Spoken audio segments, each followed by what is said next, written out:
In the mid-1970s, New York City was plunged into terror. I can't tell you what effect this series of crimes had on the city of New York. People in the area lived in a great deal of fear. Innocent young couples were being slayed on the streets. There was no rhyme or rhythm or reason. Had no idea where he was going to pop up next. Literally everybody who walked the streets were terrified. The killer called himself the Son of Sam. When he got the urge to kill, he would scan the streets of the city of New York. But what made him murder? Was he warped by his experiences? This was a terribly, pathetically lonely young man. Or was the Son of Sam born to kill? These individuals are hardwired so that their killing is part of their sexual arousal pattern.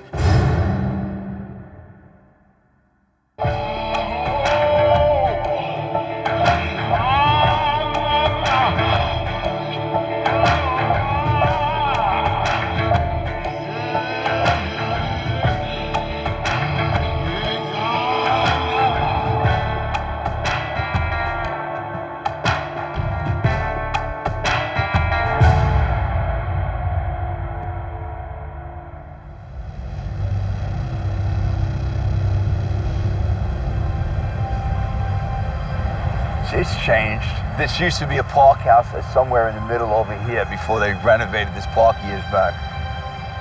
In the summer of 1977, after meeting just a week earlier, 20-year-olds Robert Violante and Stacy Moskowitz were out on their first date. We had gone out to a movie first, and then we drove over here to where we're sitting now. We came out into the park. It was a summer night. It was nice out, and we felt like two little kids. I said, "How about we let's go for playing a swing for a little while." When I had walked by the park, I just saw some guy hanging out, and didn't think anything of it. And then we had gone into my car. We sat in my car,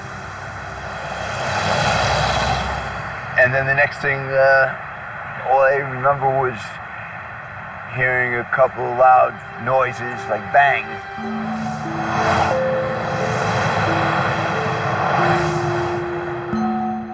The first thing I had heard was a moan coming from Stacy. No, I couldn't see her because I was totally blinded. Something clicked in my head that we must have been shot. But, oh my God. We're dead.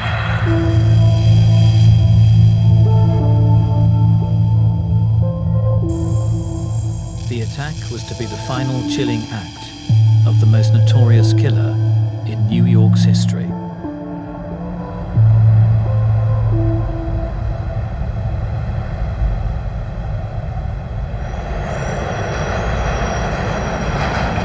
The 29th of July, 1976, 1 year earlier, 18-year-old Donna Laurie and her friend, 19-year-old Jody Valenti, are sitting in a parked car, talking after a night out. A man approaches, draws a gun, and fires 3 times. Donna is killed almost instantly, but Jody survives and can describe the shooter. In most police departments, they have what they call a sketch artist. And in these particular incidents, the survivors of these shootings, we got sketches. The gunman was a stocky white male with curly or bushy hair. And crucially, unlike most New York homicides, he had no known connection to the victim.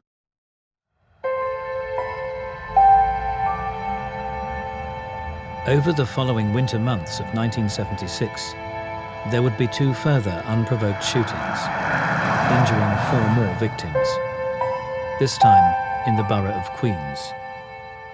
The memory of the case is seared in my memory for all time, like all other New Yorkers who were around at that time. These killings began as sort of random events. There was no rhyme or rhythm or reason. However, there were similarities between the crimes. Many of the shootings took place in dark lovers' lane areas where, young people might be parking, and a man would approach and open fire. Clearly a serial sexual murder in my judgment. Take a look at who he's shooting. He's shooting women. He's shooting them in lovers' lanes.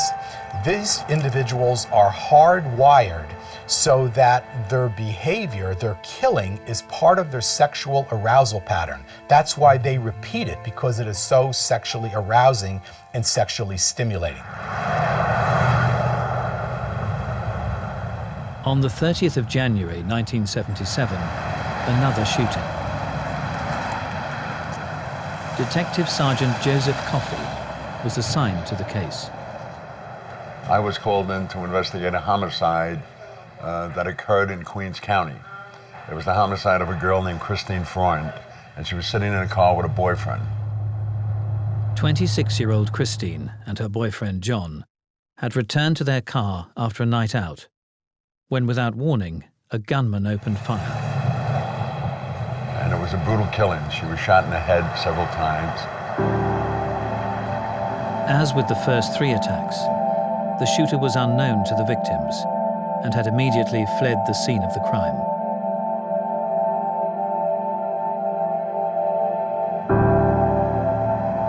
The evidence began to point to a serial killer.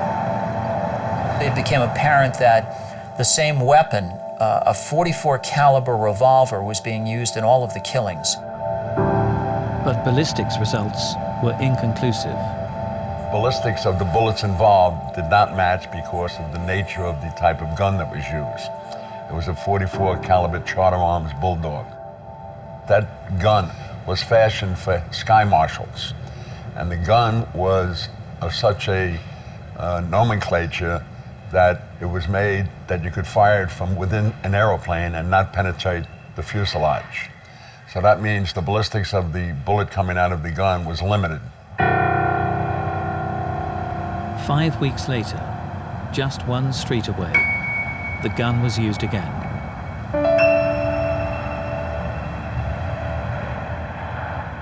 "19-year-old student Virginia Voskerichian was found dead. She was shot in the street by an unknown perpetrator who came up to her and fired at her, and she had put her school books up in front of her, and the bullet went through the school books and lodged in her brain.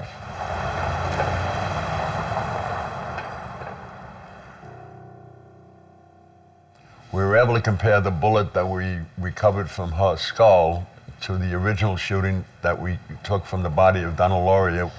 Because we were able to do that, we were able to determine that we had a serial killer.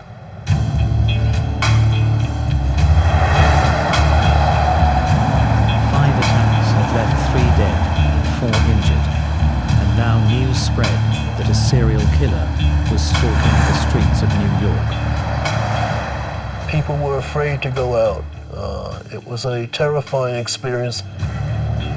I mean, it was a time where one man could terrorize an entire city of 8 million people. Literally everybody who walked the streets, particularly women, were terrified. But the mystery killer's reign of terror had only just begun.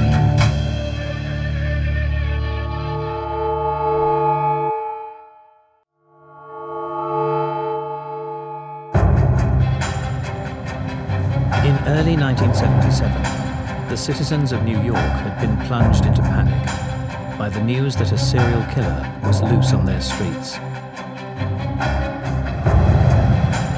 5 attacks had already left 3 dead and 4 wounded. And in the early hours of the 17th of April, the killer struck again.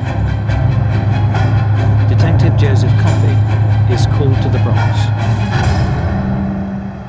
That shooting, he killed 2 people, a boy and a girl in a car, again, having a liaison in the car, and he came up and killed both of them. 20-year-old Alexander Esau and 18-year-old Valentina Siriani had both been shot twice. As usual, the killer had fled the scene. But this time, there was a twist. In the shooting in the Bronx, a letter was left. The letter was addressed to Captain Joseph Borelli, who was working the case with me. In part, the letter read,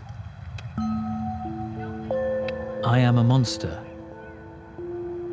I am the son of Sam. I look out the attic window and watch the world go by. I feel like an outsider. I'm on a different wavelength than everybody else. Programmed to kill." Although police didn't know it, it had been written by a 23-year-old resident of an apartment block in Yonkers, David Richard Berkowitz. So who was this hunter who called himself the son of Sam? And had he, as he claimed, been programmed to kill? His past life had a significant bearing, I believe, on whom his victims were.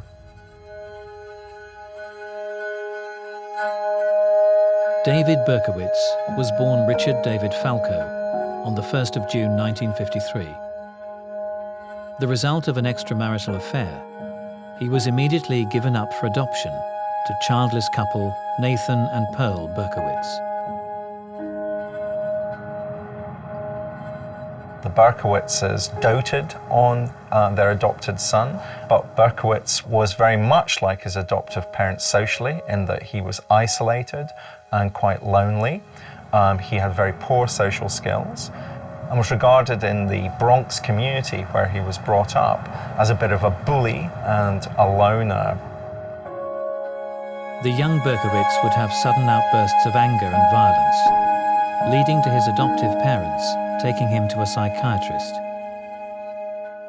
Of interest is that he always had tried to belong in his school. He didn't fit. He was kind of a loner, but not in the sense that you would be worried about him.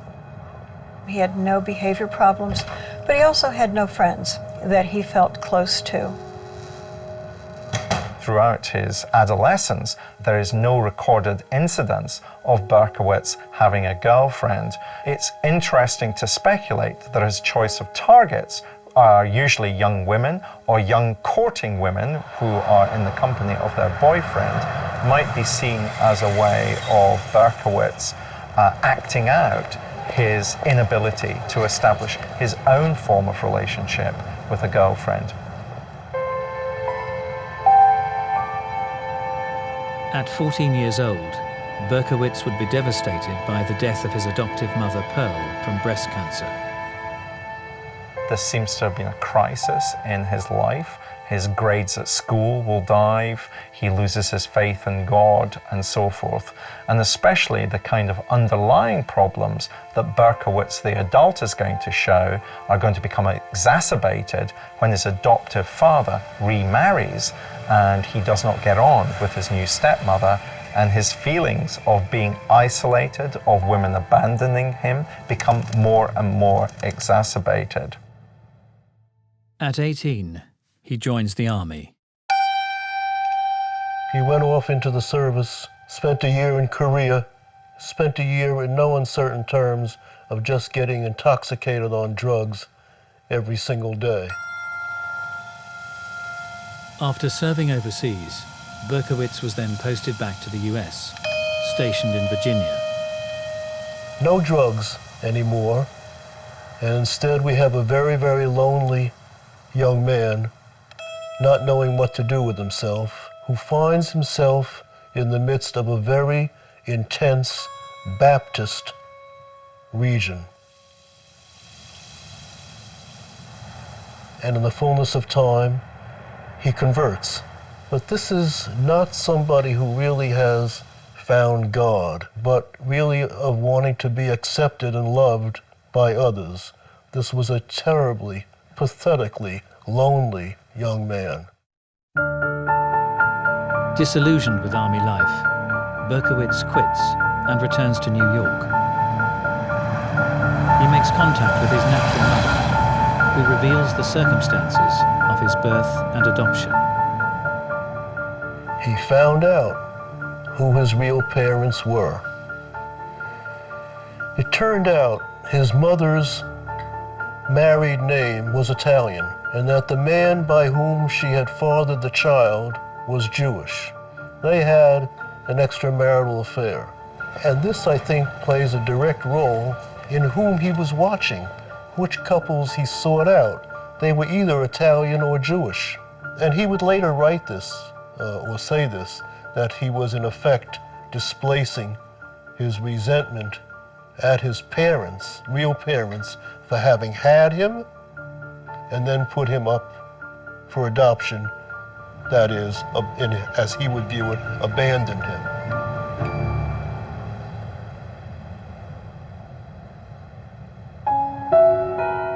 Living alone in New York, Berkowitz finds work as a security guard and a taxi driver.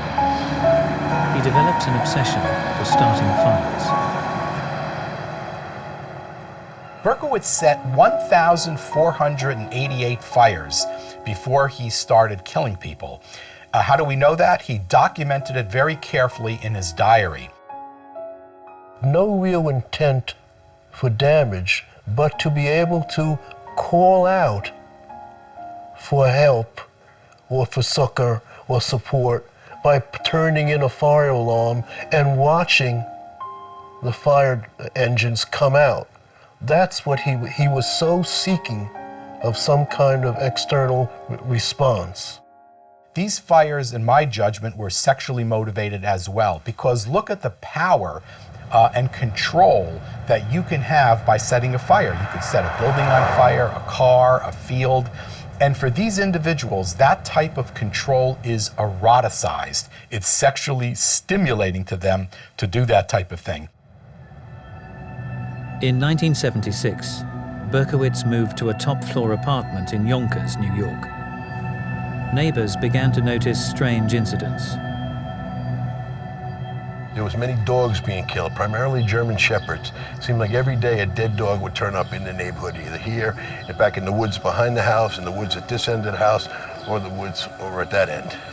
And fires, frequent fires in this area, including the same apartment number in the various buildings, 1, 2, and 3. The house you can see far back there, apartment building, almost took off the whole corner of the building.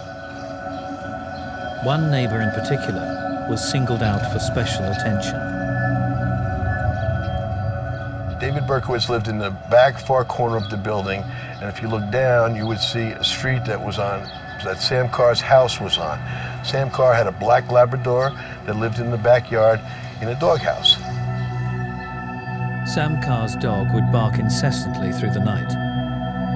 Berkowitz began writing anonymous threatening letters to Sam, eventually shooting and injuring the dog.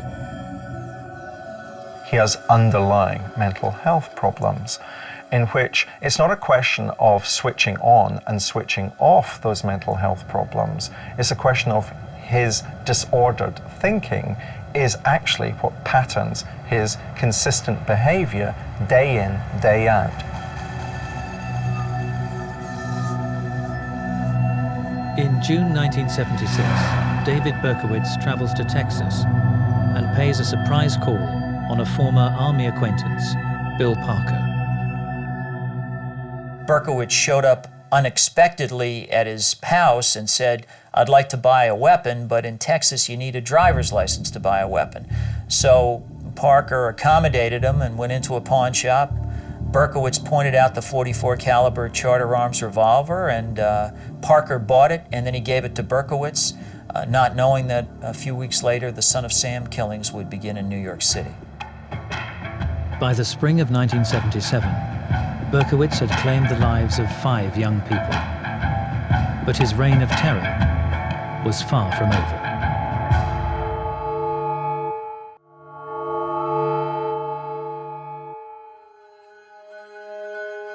By April of 1977, serial killer, the Son of Sam, had claimed the lives of 5 victims and injured more in a series of attacks that had sent shockwaves through the city of New York. On the 19th of April, in an effort to quell the growing hysteria and track down the killer, police established the Omega Task Force. Operation Omega was the task force set up for the purpose of capturing him in the act of one of his shootings. We combined the detective forces, which were investigators from all over New York City, with the patrol force, which were the uniform cops in New York City, to the point where we had 300 to 400 detectives and uniform patrols on the streets of New York, particularly in the boroughs of Queens and the Bronx, looking to catch this individual in the act of committing his crimes. On the 30th of May, while hundreds of officers were trying to track him down, the son of Sam spoke out again, this time writing to the New York Daily News. The letter began, "Hello from the gutters of New York City, which are filled with dog manure, vomit, stale wine, urine and blood. Hello from the sewers of New York City, which swallow up these delicacies when they are washed away by the sweeper trucks. Hello from the cracks in the sidewalks of New York City, and from the ants that dwell in these cracks and feed on the dried blood of the dead." It continued, "I am still here, like a spirit roaming the night, thirsty, hungry, seldom stopping to rest, anxious to please Sam."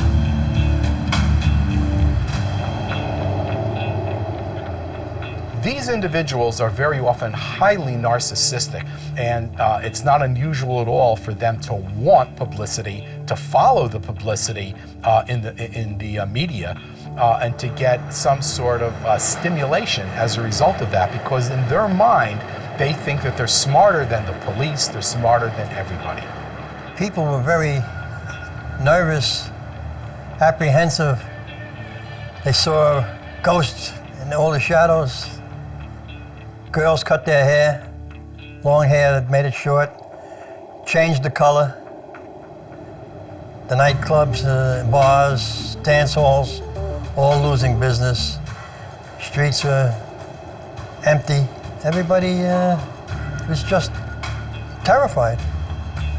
Night after night, a massive task force patrolled the streets across New York and staked out lovers' lanes.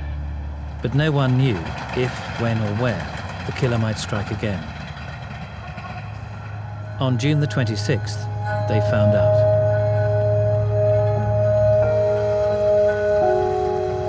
As soon as we got here, we knew it was the son of Sam. Yeah, it was a hot summer night, 1977. And that particular night, I got a call over the air that a shooting occurred at this location, which occurred right up the block here. 2 young people in the car, both shot. A discotheque here with hundreds of young people inside. Patrol cars all over the place, a scene of panic, people in the streets. The uniformed police responded, cordoned off the area. We conducted our forensic investigation, and we also canvassed the area of witnesses. Although injured, both victims survived and were able to describe the attack. As both people come out of the club, went into the car, he showed up exactly like he did in prior occasions. 2 people making out in the car, and he come up behind them and fired into the car, firing at the girl and hit the male also. Stalking, hiding up, trying to catch lovers unawares would be very much part of what would give a sexual thrill. He's invading a space which should be private. So far, all the attacks had taken place in the boroughs of Queens or the Bronx, and most of the female victims targeted had had long dark hair.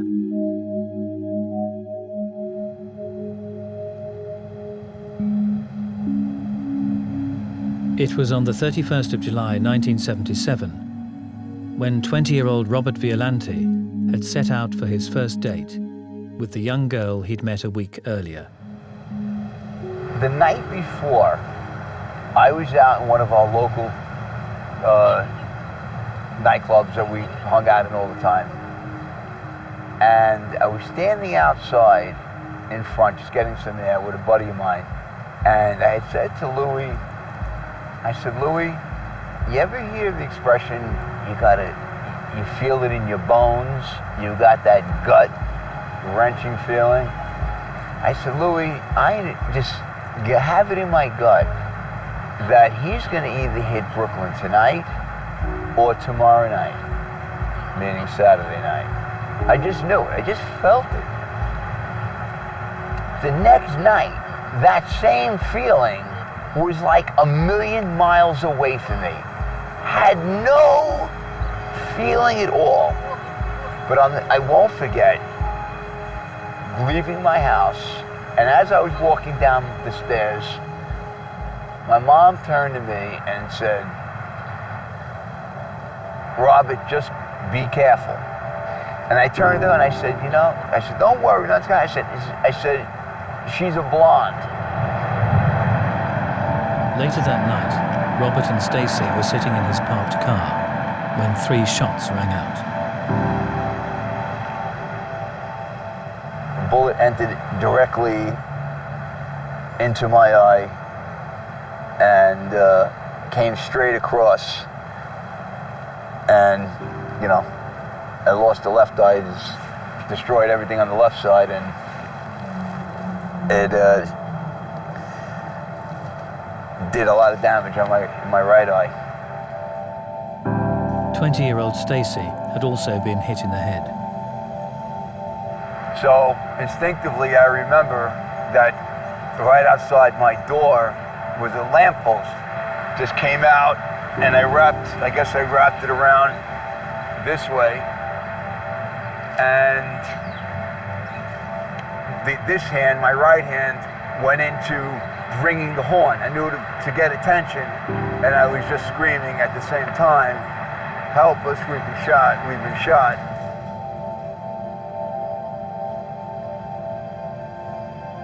The young couple were rushed to hospital. Robert lost one eye and most of the sight in the other. 36 hours after the attack, Stacy Moskowitz was pronounced dead.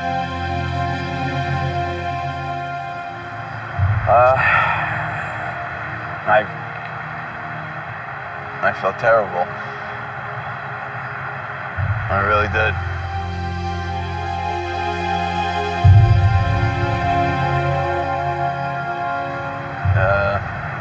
She was such a sweet girl. Even though I had only met her on my first date, I just knew she was a very, very sweet girl. It was the first time the son of Sam had struck in Brooklyn. Detective Ed O'Sullivan was assigned to the case. The homicide squad in Brooklyn during that homicide was so positive. They were up. They were, we're going to get him. You can just feel it. I said, you came to the wrong place, buddy. A few days later, an eyewitness came forward. They had spotted a suspicious-looking man near the scene of the crime.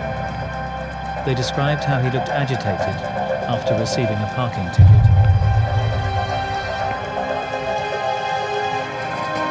The Brooklyn detectives traced the ticket and vehicle. Was registered to David Berkowitz with an address in Yonkers. The name of the car owner was one they had seen before amongst thousands of tip-offs. A company called IBI had some information about a guy named Berkowitz who worked for them, who was a bit of a nut job. You ought to look into him. So we started to look into him. Also at that time, we got an individual who called us and came into our office by the name of Sam Carr, who said to us, I have a lunatic who lives near me, he shot my dog, and his name is David Berkowitz. And then we have the parking violation ticket on the car at the scene of the killing of Stacy Moskowitz. 2 + 2 + 2 equals David Berkowitz. On the 10th of August, police assembled in Yonkers. It was a hot summer day, and it was unusual in the sense that this is a very quiet neighborhood. Commonly you see a police car out here on occasion. This day there was a conglomerate of them. They were up and down the street this way, one right in front of my house, and on the street far up there was about 4 or 5 of them. David Berkowitz came out of the building, seemingly oblivious to the world, and walked to his car, which went right over about where that silver car is, right over there. As soon as he opened the door, he got into his car, they surrounded him. At that time, the 2 detectives got out of the car. One name was John Filatico, the other one was Sergeant Gardella. Filatico went up to the driver's side of the car. Berkowitz was already in the car. He had his gun out, and he said, "Put your hands on the dashboard and don't move." Berkowitz turned to Detective Filatico and said, "You got me." Filatico says to him, "Who do I have?" He says, "You have the son of Sam."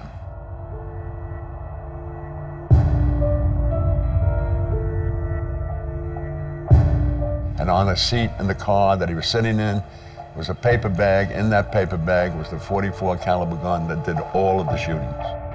He was done in by a parking ticket. Had that parking ticket not been placed on his vehicle, I don't know how many other people he would have shot or killed before he was apprehended.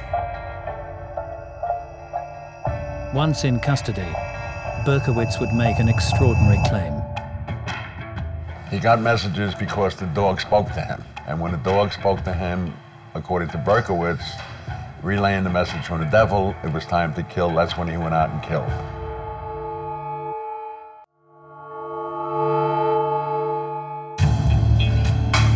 In August of 1977, 24-year-old David Berkowitz admitted he was the son of Sam, a serial killer who had terrorized the streets of New York for a year.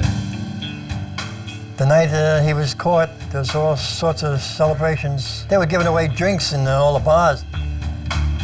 With Berkowitz in custody, investigators would now try to discover what had motivated his crimes.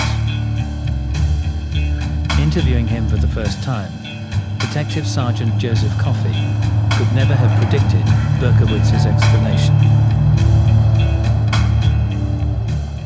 We spoke to him about each killing, how he did it, in detail from A to Z. For 3 hours, he sat there and he never blinked his eyes and he had a constant smile on his face. And he went through chapter and verse of every shooting and killing that he did from the first one to the night we captured him. He told us that his motivation was his connection to the devil. The devil told him to kill these women. The devil told him when to do it, and the devil communicated to him through the dog that belonged to Sam Carr. He felt that the devil had a power over him, and he had to go out and do the devil's bidding. He was being compelled. He was told to go out and seek victims. When he killed a young lady, she would be possessed and used by these ulterior forces, but at the end of a year, he could then have the young lady. Quite clearly, he's paranoid, and quite clearly, he's also schizophrenic. So I think what's driving David Berkowitz is ultimately the voices he hears in his head telling him to satisfy those voices, he needs to take other people's lives. When Berkowitz told us that he was doing these killings and these shootings at the behest of the devil, we looked at each other that we are definitely dealing with a lunatic here.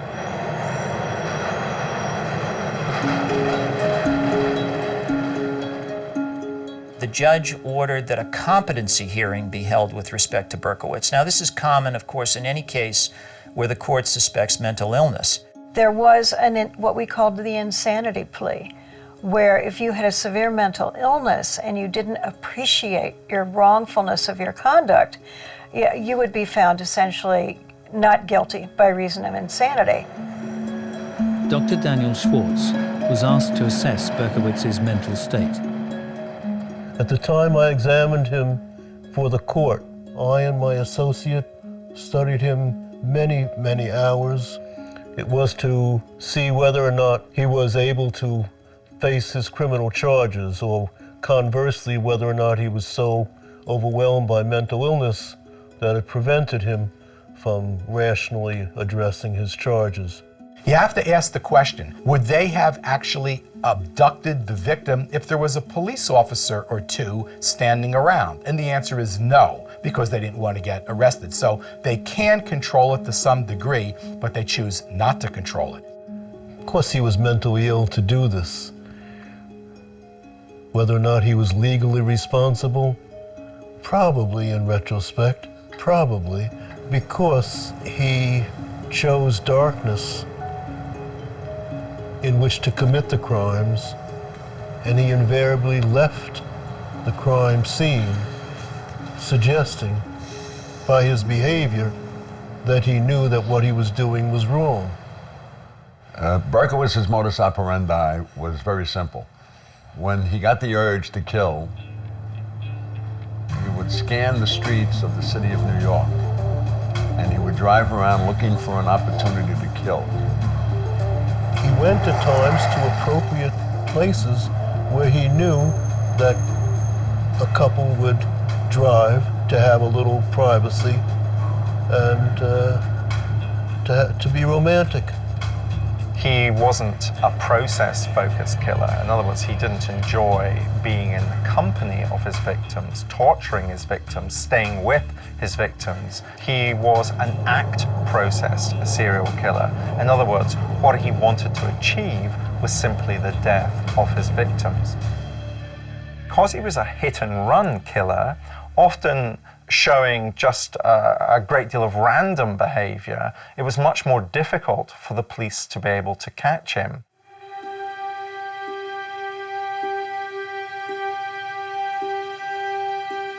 Although Berkowitz had confessed to the attacks, there were fears that a trial might see him found not guilty by reason of insanity.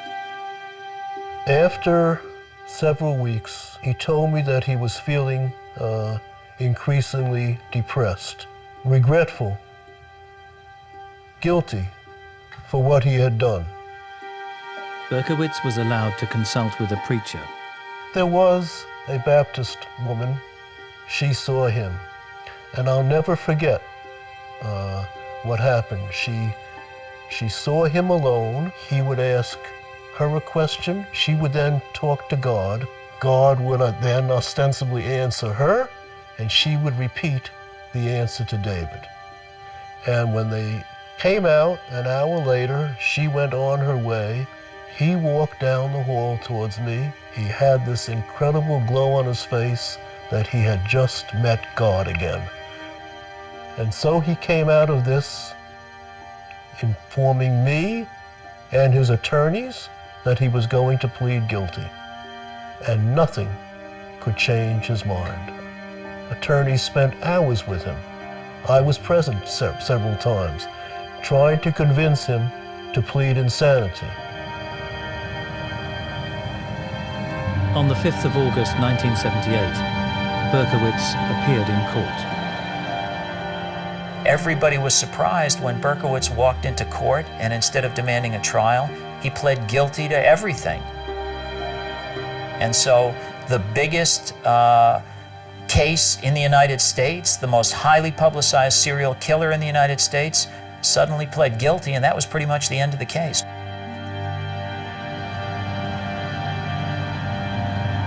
On the 6th of December, Berkowitz was sentenced to a total of 365 years in prison. So what made Berkowitz murder? Was it the discovery of his adoption? Was it his unstable and isolated life? Or was the son of Sam simply born to kill? He was not born to kill. In the sense of, can you say that there is a definite urge there to do it? He had the genetic makeup, yes. But the genetics was added on to by the environment. It was added on to by his maturing into his adolescent years, where the brain function starts to work on the gene, and then you have all of the beginning fantasies to kill. So we've got a great deal of anger in his life about adoptive mothers who will die and therefore leave him, stepmothers coming into his life that he doesn't like. So these are the patterns of behavior that make David Berkowitz the killer that he became. But was he born to kill? I don't think David Berkowitz was born to kill. I think how he was socialized over a long period of time turned him into a killer.